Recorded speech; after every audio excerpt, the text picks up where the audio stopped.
Well, here we are with another review, and this one's got spoilers in it. That's for sure. Spoilers ahead. But yeah, I just watched the new Indiana Jones movie, The Dial of Destiny. The Dial of Destiny, they call it. Number 5. Oh boy. And once again, spoilers. So yeah, all the rumors I heard are true. All of them. Though for some of the really old theories that were spread around on the internet, those have turned out to be false. There's no Vikings in this one, and there is no Stonehenge. It's not that kind of adventure. It is about the Antikythera machine, that really old sort of set of gears that was invented in ancient Greece by Archimedes.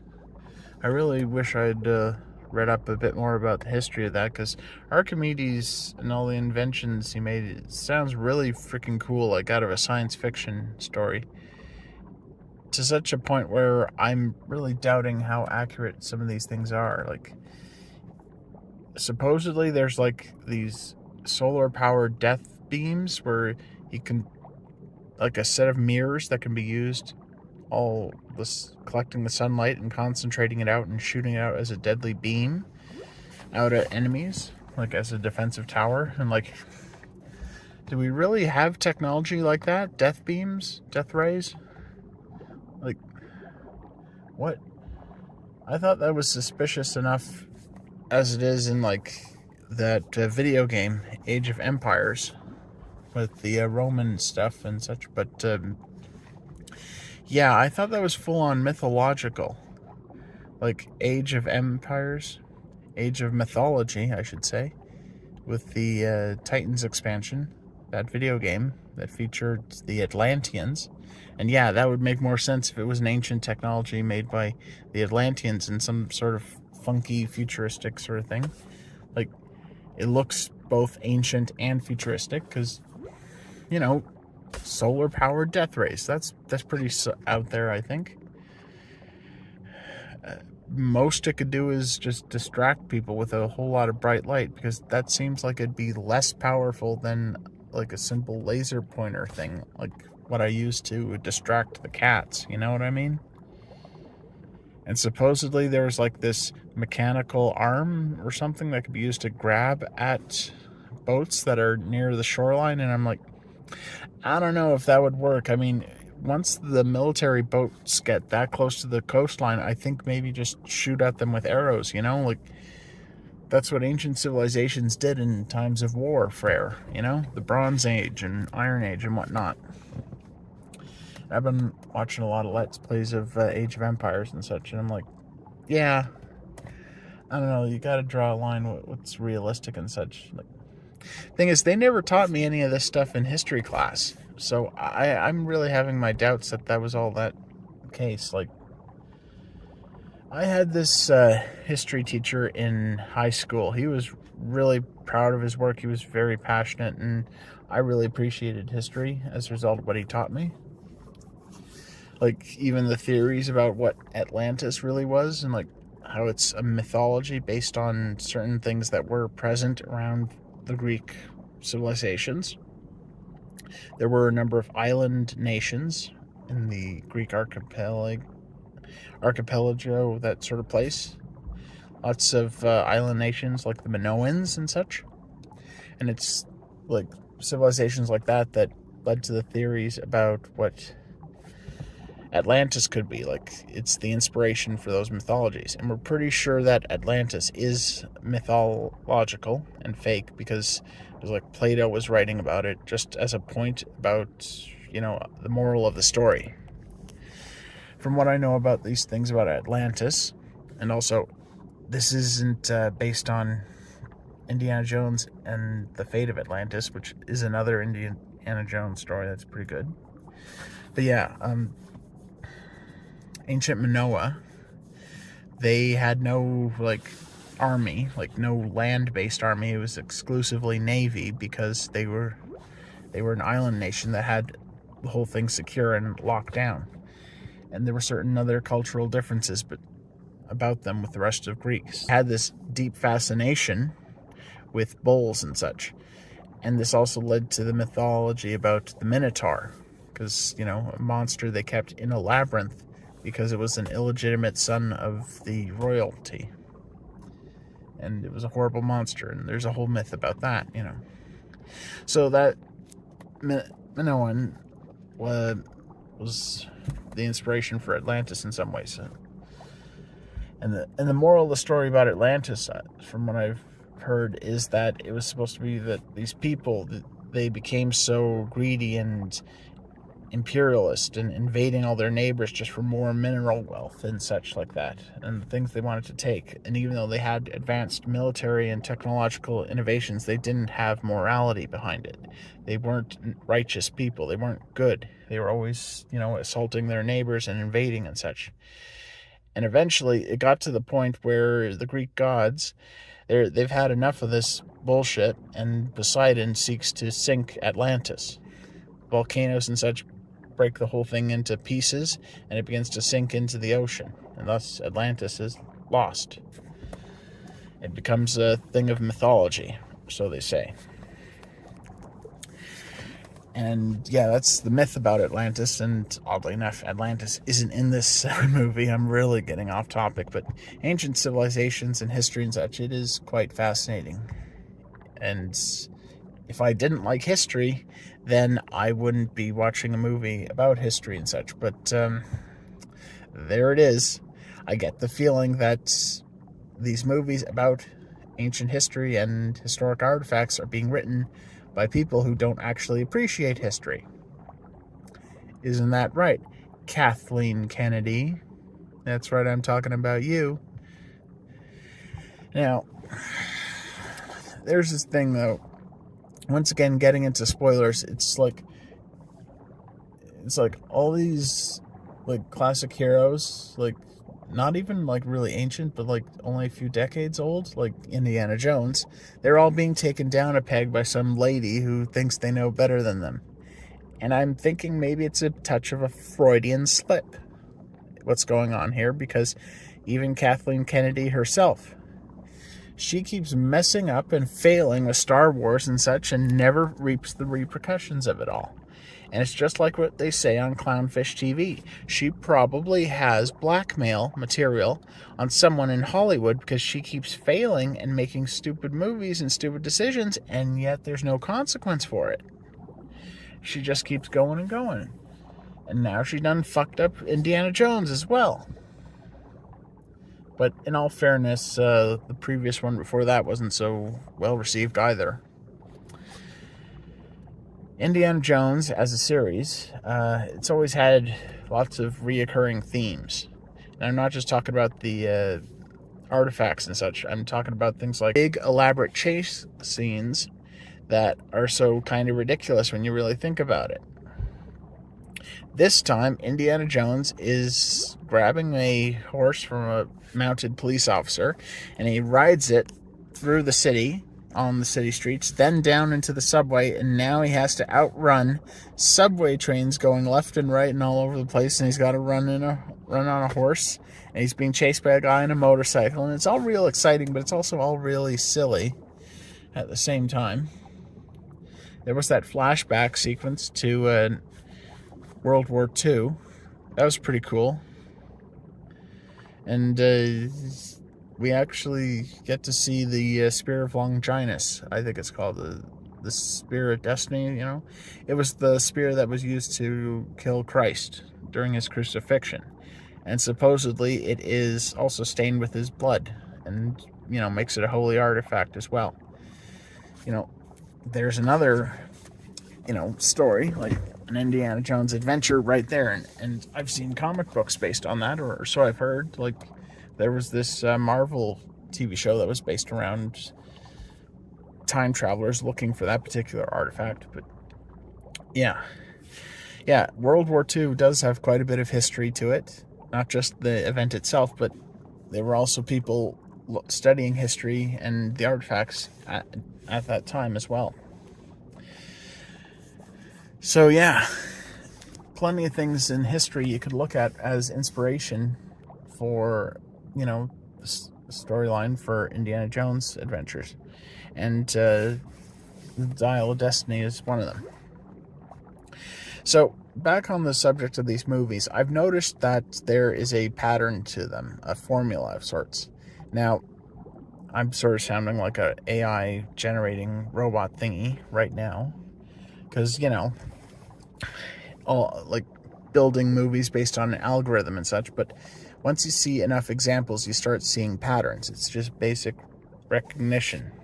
It's all human psychology, like pattern recognition and such. In the previous three, and also the fourth movie as well, the following themes seem to happen. The movie starts out kind of weird, like a really odd sort of feeling about it. Like, you're not quite sure what they're getting at with this thing. And even the Paramount logo has a fake out. You think it's the Paramount logo, the mountain, you think it's one object, then it sort of shows itself to be another thing. Like, first it was a mountain in South America, the first movie. Then it was just a metal, sculpture of mountain. Then it was mountain in like the Badlands of America or something. And another time it was a molehill made by prairie dogs in the Crystal Skull, that movie. Fifth time, no, didn't happen at all. They violated the protocol. Just from first few minutes of the movie would have had an instance of the Paramount logo, but not this time. So they're already breaking the formula just a little bit. Now, just to reiterate, number 1, Raiders of the Lost Ark. Number 2, Temple of Doom. Number 3, Last Crusade. Number 4, Kingdom of the Crystal Skull. Number 5 is Dial of Destiny. Okay, just to get that through. Now, thematically, these stories begin with Indy looking for an ancient relic that is not necessarily the main MacGuffin plotline that we always see in these movies. First movie, he was looking for that Peruvian whatever statue thingy, a golden idol that was being held in a deadly tomb. And with the natives seeking to, shoot down invaders and such, that scene. Temple of Doom, that had the ancient remains of a dead emperor from China. And also there was some sort of diamond they were exchanging. And these gangsters in China, he had to deal with them. Number 3, the Cross of Cornaro, or whatever his name was. It had deep significance and it belonged in a museum, and Indy was fighting to get it there. Number 4, as I recall, they don't quite... they go right for the Crystal Skull. That's sort of a violation of the usual formula as well. Though you did get a glimpse of the Ark of the Covenant that time. Number 5, I guess, the spear that killed Christ. That was the artifact this time, but turns out it's a fake. Indy takes a look at it and he's like, nah, that's a fake. All these artifacts are fake, except for this one right here. Yeah, because he's poking around Nazi's collection and such. And, the war is happening and, history plays out because, that's history. Shame people don't have more respect for history, like understanding it and such. Shame on my part as well, because as you may have noticed, I know more about Atlantis than I do about, Kenya or some other African country. And I'm kind of ashamed of the fact that that's how it is. But thing is, people don't make movies about countries like that. They want to make movies about Atlantis and fantasy and such. Okay, well, that's just life. That's just how it is. So what happens next? after Indiana Jones has that first initial adventure, then the real plot line starts and the main MacGuffin happens. It's the main artifact that the central story is based around. The Ark of the Covenant happened in Raiders of the Lost Ark. They want to find it because anyone who has it supposedly is indestructible and such. Now, there's this rumor saying that it's actually currently being held in Ethiopia, and I'm like, okay, guys, that's a pretty bold claim you make. And it's also a very suspicious claim you make. The moment one of these politicians goes up to the public and says, we're going to show it off because we know we really have it, and the moment he gets elected into office, he's like, you know what, no, let's not do that. That's not the plan. That's probably not going to happen. So I'm like, yeah, that's pretty damn suspicious that you just said that, sir. You realize that.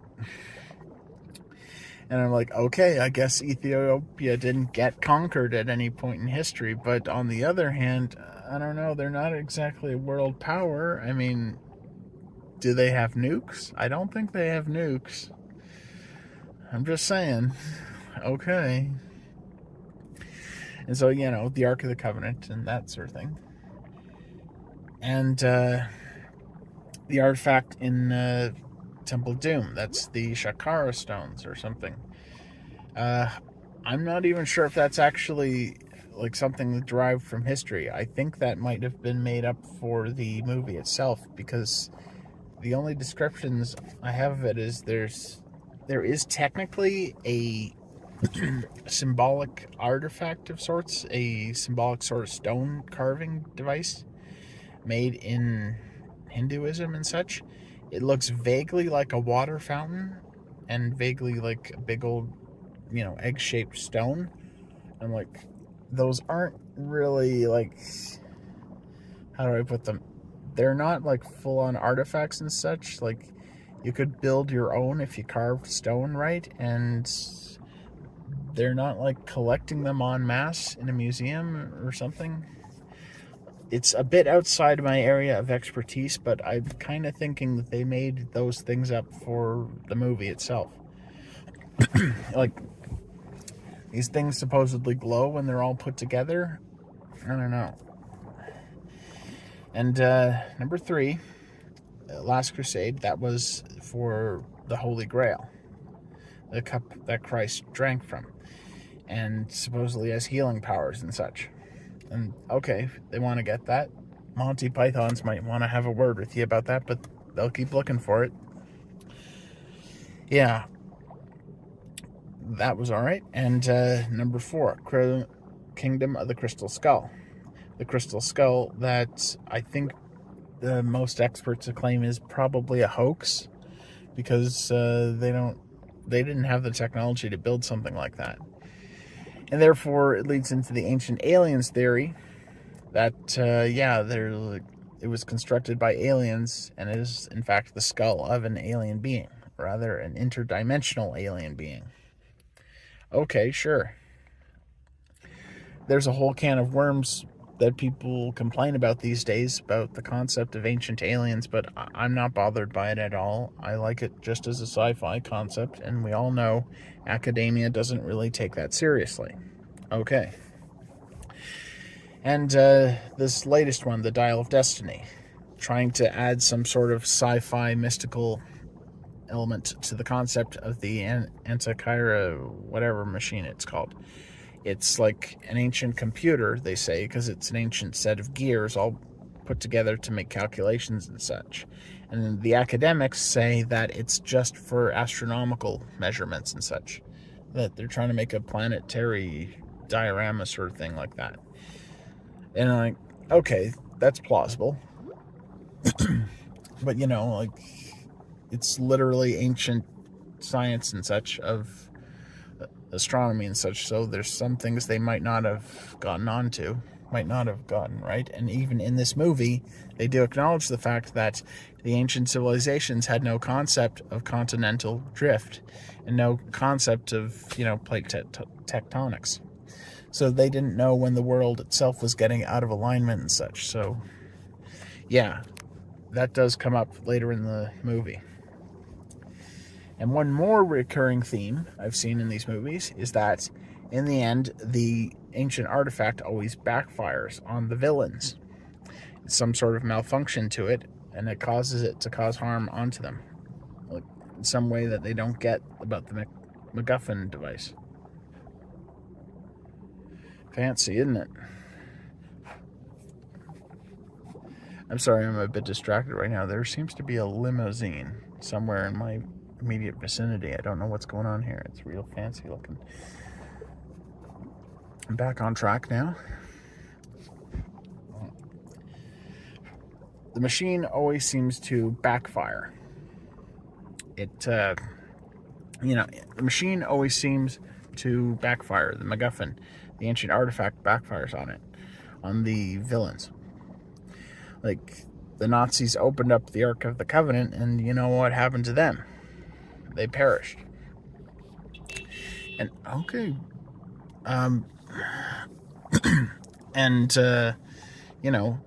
The Shakara stones, once the ritual is activated, they apparently heat up to the point where they can actually create fire, and that caused a problem for the guy who was holding them at the time. And as the old knight said inside the tomb, the real grail gives life, but the fake one, the false grail, will take life from you. And if you pick the wrong grail, you drink it, oh no, you're a skeleton.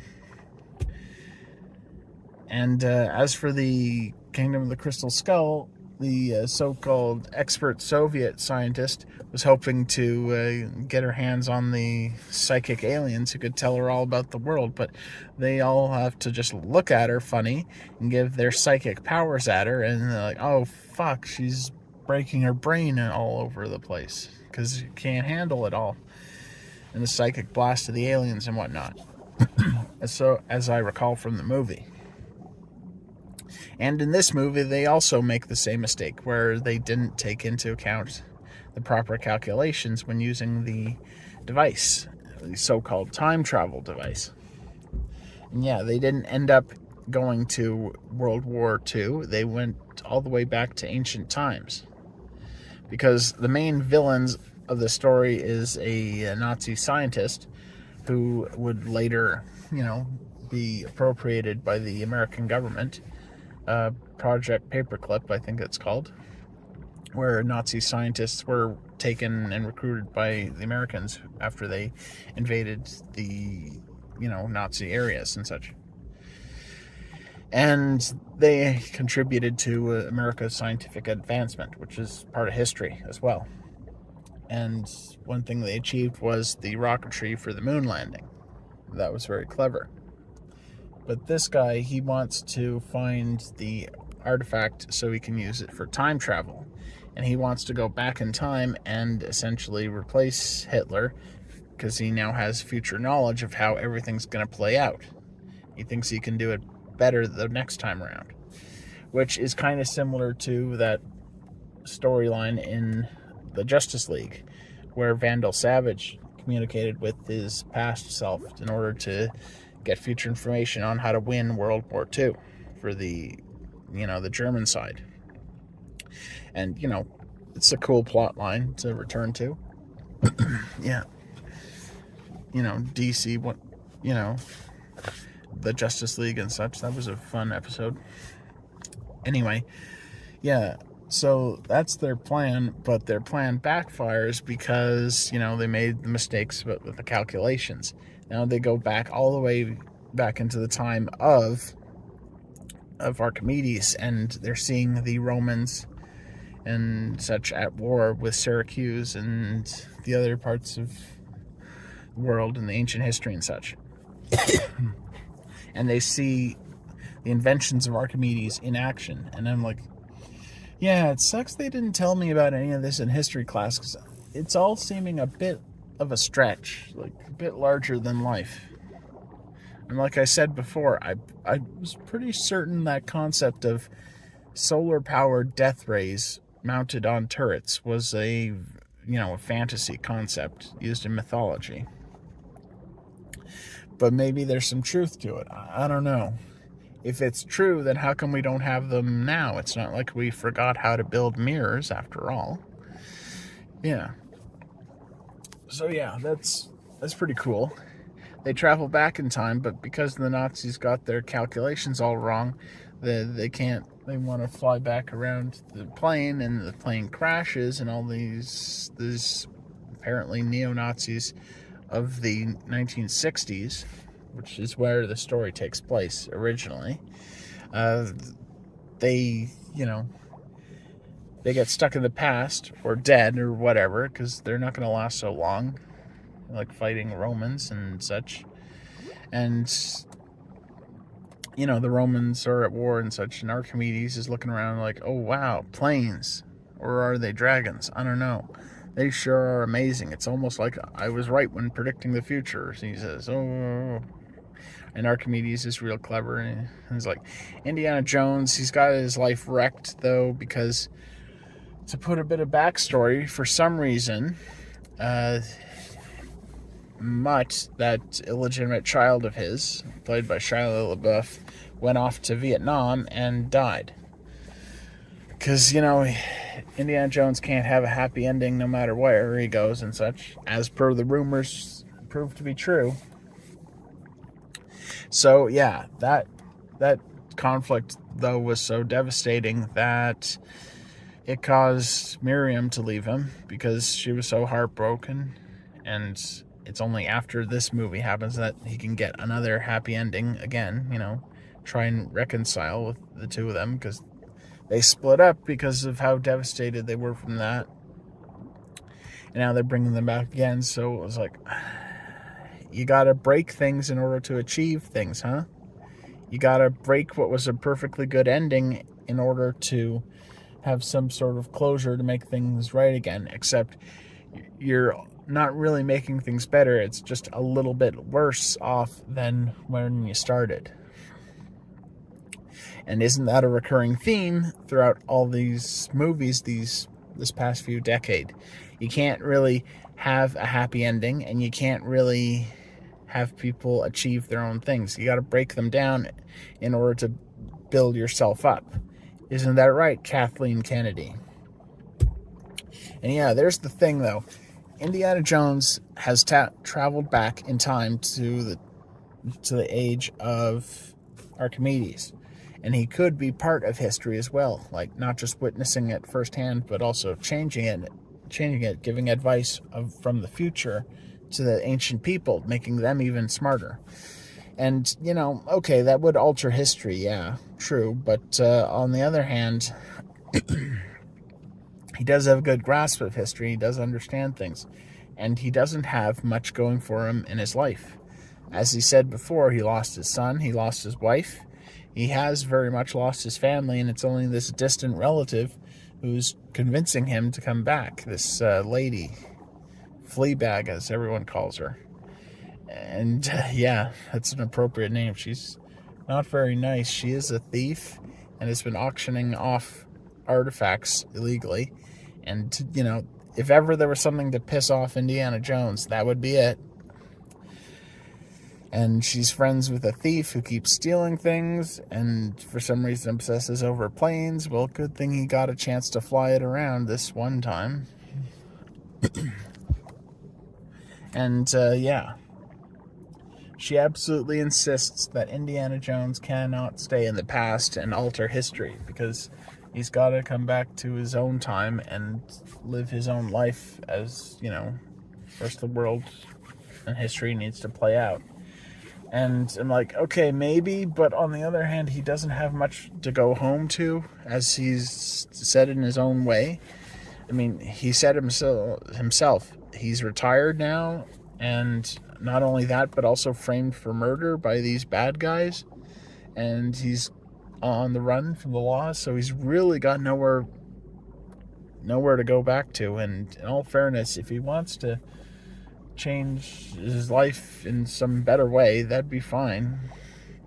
But no, another lady makes decisions about his life for himself, because that seems to be a reoccurring issue, both in the movie and in the meta of the thing, because Kathleen Kennedy's got to tell him what to do. She's in charge of what Indiana Jones does and whatnot.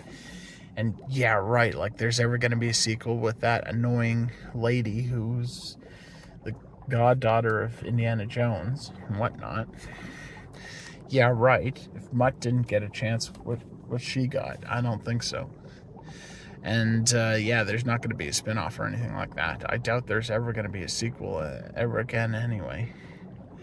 So yeah, she sort of vetoes his decision and strikes him unconscious, and I guess the plan was to just go back into the plane, go back through the time portal, and just hope everyone minds their own business, even the people who witnessed a plane in ancient times, and Archimedes, who has literally now met an actual time traveler from the future.